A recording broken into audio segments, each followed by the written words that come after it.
Tarzan এবং মোগলির গল্প আপনি হয়তো শুনে থাকবেন, যারা মানুষের আবাসস্থল থেকে বিচ্ছিন্ন হয়ে জঙ্গলে বন্য প্রাণীদের সাথে বেড়ে উঠেছিল। এতদিন গল্পে কথা শুনে আসলেও এবার বাস্তবে ঘটেছে এমন ঘটনা। ইউক্রেনের 40 বছরের ওয়াকসানা মালায়া নামের এক নারী কুকুরের সাথে তার শৈশব কাটিয়েছেন এবং তাদের মতো করেই চলাফেরা করেন। ওয়াকসানাকে মাত্র 3 বছর বয়সে তার মদ্যপ বাবা মা ঠান্ডার মধ্যে বাইরে রেখে যান।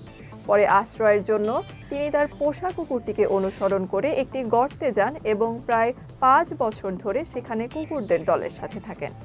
ওই সময় ওয়াকসানা ঘেউ ঘেউ করা, গর্জন করা এবং হাত পা ব্যবহার করে হাঁটার কৌশল রপ্ত করে।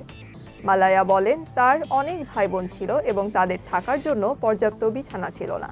তাই তিনি কুকুরের কাছে যান এবং তার সাথে থাকতে শুরু করেন।